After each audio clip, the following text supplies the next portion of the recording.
had someone tweet attack me today, and I'm just going to read some of the comments that they made.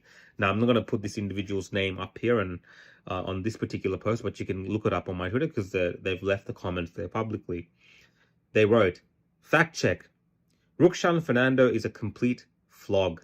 Imagine being of Sinhalese heritage, born to migrant parents, and just wantonly spreading hate amongst minorities for shits and giggles. Now, of course, I replied to this, and I'll post a reply here in the description of this video. Then they went on to say, your parents no doubt came here in search of human rights they were deprived of in their home country. I don't harp on about anything. I demand basic human dignity for all. Check yourself and you'll find a hypocritical piece of shit, right? And then they also went on to say, because after I actually said to them, you know, my parents came here as skilled migrants at the invitation of the Australian government, who were looking for migrant workers at that time. And my parents came in, and I've taken advantage of those opportunities. And one of the things I love about Australia is the fact that regardless of our heritage or whatever it is, we can disagree and argue about topics and live life freely without having to conform to anything. And I made that clear to this person, which of course they said, Australia is not at all grateful your parents came here because it means you are here too. Fomenting hate, promoting cookers, and generally being a pest. Now, apparently this person is some sort of anti-racism advocate or whatever, so they're very taken aback by the fact that I responded to this and called it out. And the reason I called this kind of thing out is because there is a lot of this that's going to be happening in our country in the coming months this year, particularly around issues like The Voice, or right now what we're seeing with these issues around women's rights or gender ideology being pushed in schools, right? All this kind of stuff we're seeing.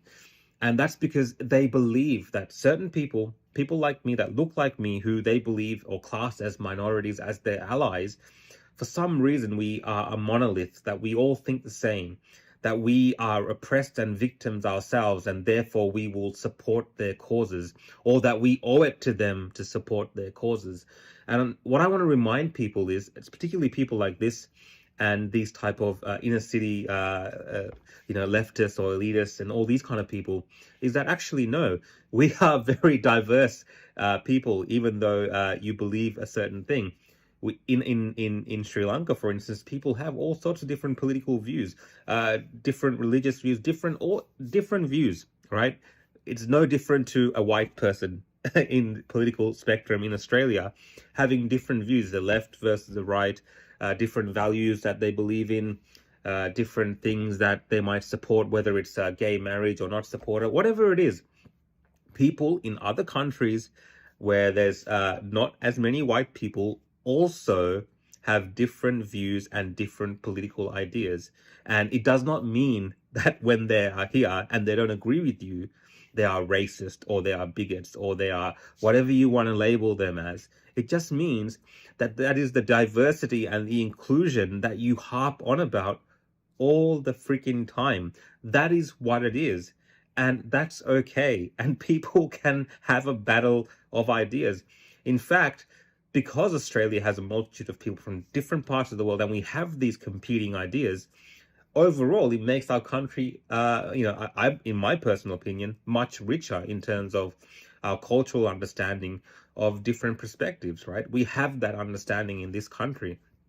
You go to some countries where it's just a single, race or ethnic group of people, they're not exposed to all these different ideas. So I think it's great in Australia that we are exposed to these different ideas. But the problem here is that these people think that we're victims, right? They think if they look like me or they can tell that you are somewhat of a different type of ethnicity, that you automatically are a victim.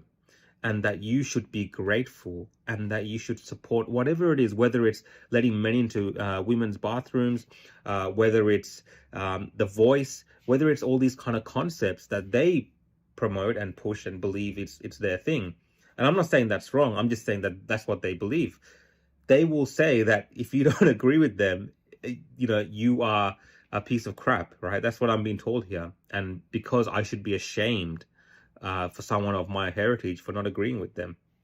Look, absolute nonsense. Now, if these people, these leftists, believe that they can almost tell you, because you are now in Australia, that you must conform to their understanding of what these radical things that they've come up with in the last 10 to 15 years, not even maybe 5 years, that somehow that this is the accepted norm and this is the accepted cultural, that is progressive culture, and that this we should all agree with it.